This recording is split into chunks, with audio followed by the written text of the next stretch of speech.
இடம்பொருள் நேயர்களுக்கு வணக்கம். ஸோ இன்றைக்கி பார்த்தீங்க அப்படின்னா இப்போ திருப்பி பாண்டியன் ஷோஸ் பாகியலட்சுமி சீரியலில் இப்போ மகாசங்கமம் நடக்கிறதே எப்படியாச்சும் பாண்டியன் ஷோ சீரியலுடைய டிஆர்பியை ஏற்றி விடுறதுக்காக தான். ஏன் அப்படின்னா பார்த்திங்கன்னா எப்போயுமே இந்த மகாசங்கம் நடக்கிறதுக்கான முக்கியமான காரணமே 2 சீரியலில் ஒரு சீரியல் ரொம்ப நல்லா போயிட்டுருக்கும், அதை பார்க்குறவங்கள இன்னொரு சீரியலையும் பார்க்க வைக்கிறதுக்கு. அது கிட்டத்தட்ட சக்சீட் ஆகிடுச்சு அப்படின்னு தான் சொல்லணும். ஏன் அப்படின்னு பார்த்திங்கன்னா இன்றைக்கி எபிசோட் பாக்கியலட்சுமியை பேஸ் பண்ணி தான் ரொம்ப இருந்துச்சு. செடியன் ஜெனி அந்த குழந்தை ஈஸ்வரிக்கு தூக்கிட்டு பிரச்சனை பண்ணது அப்படின்ட்டு அதை பெருசாக மக்கள் நம்மளோட வியூஸும் சரி நம்ம சேனல் வியூஸும் பார்க்கும்பொழுது அவ்வளோ பெருசாக ஆர்வம் காட்டாததுக்கு காரணம் இன்றைக்கி எல்லாருமே எதிர்பார்த்தது இந்த ராஜி கல்யாணத்தில் என்ன நடக்க போகுது. ஏன்னா அங்கே ஒரு குடும்பமே இடிஞ்சு போய் உட்காந்துருக்கு. இன்னொரு பக்கம் முத்துவேல் என்ன பண்ணுறாருன்னா நான் தூக்க மாட்டிக்க போகிறேன்னு போய் நின்றுட்டு இருக்காரு.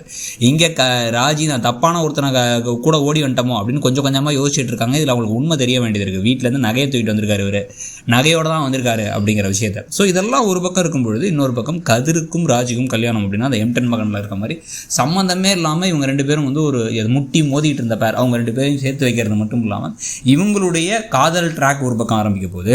இதனால வீட்டில் என்னென்ன பிரச்சனைகள் வரப்போகுது. ஏன்னா இப்போ பாண்டியன் மேலே எல்லாத்துக்கும் நல்ல அபிப்பிராயம் முத்துவேல் சக்திவேல் குடும்பத்துக்கே உருவாகிட்டு இருக்கிறது. காரணம் என்னென்னா ஊர்க்காரங்க தப்பாக பேசும்பொழுது பாண்டியன் தான் இவங்களுக்கு சப்போர்ட்டாக நிற்கிறாரு, நின்றுட்டு அவங்களாம் திட்டி அனுப்புகிறாரு. இந்த நேரத்தை எப்படி பேசணும் இல்லையா, அவங்களுக்கு மனசாட்சி இல்லையா அப்படின்னு கேட்டுட்டு இருக்காரு.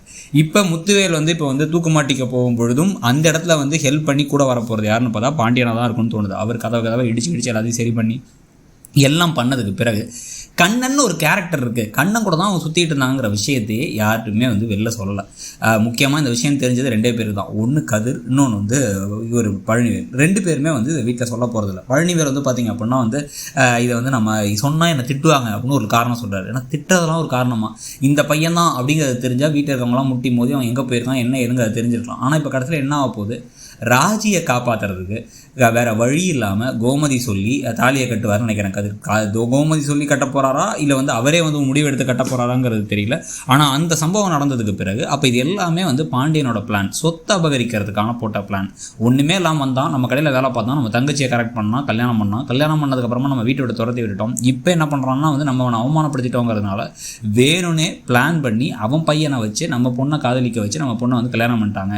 இது எல்லாமே ஒரு பிளான், இது எல்லாமே செட்டப் அப்படின்னு சொல்லிட்டு முடிவு பண்ணி எல்லா பழியும் பாண்டியன் மேலே விட பாண்டியன் கோபமாகி அவனுங்க வீட்டிலேருந்து ஒரு சகவாசம் வேணாம் எதுவுமே வேணாம்னு நினச்சி தான் இந்த கல்யாணத்துக்கு அப்போ கூட என் ஒய்ஃபை கொண்டு போய் நான் ஊருக்கு போ அப்படின்னு அனுப்பி வச்சேன். நான் இப்படி பழி விழுந்துருச்சு, இதுக்கெல்லாம் காரணம் அந்த கதிர் தான். பலார்னு கதிரை ஆரஞ்சு வீட்டை விட்டு வெளில போடா அயோக்கிய ராஸ்கல்ல வீட்டுக்குள்ளே வந்துடாத அப்படின்னு சொல்ல கடைசியில் சூரிய வம்சம் படம் மாதிரி இந்த பக்கமும் இல்லாமல் அந்த பக்கமும் இல்லாமல் யாருமே இல்லாமல் தனியாக எப்படி வாழ்க்கையை தொடங்க போகிறாங்க இதெல்லாமே தெரிஞ்ச பழனிவேலும் எதையும் யாராட்டையும் சொல்லாமல் இருந்து அதனால் பழனிவேல் இவங்களுக்குலாம் ஹெல்ப் பண்ண எப்படி அங்கே பார்த்திங்கன்னா மணிவண்ணனும் சுந்தரராஜன் சாரும் ஹெல்ப் பண்ணுவாங்க. அதே மாதிரி இங்கேயும் நடக்குதா அப்படிங்கிற மாதிரி தான் கதை இருக்க போது. கடைசியாக பழனிவேலாம் ஹெல்ப் பண்ண தனி ஒரு குடும்பத்தில் இருந்து அப்புறமா தனி வீட்டிலேருந்து மொத்தமாக இந்த வீட்டுக்குள்ளே வரது, வந்ததுக்கப்புறம் நடக்கிற கூத்துகள், இதுக்கு நடுவில் கதிர்க்கும் ராஜிக்கும் பிடிச்சிக்காமல் இருக்கிறது, ஒரு பொருந்தா காதல் எப்படி உண்மையான காதலாக மாறுறதுன்னு பல கதைகள் வரப்போகுது.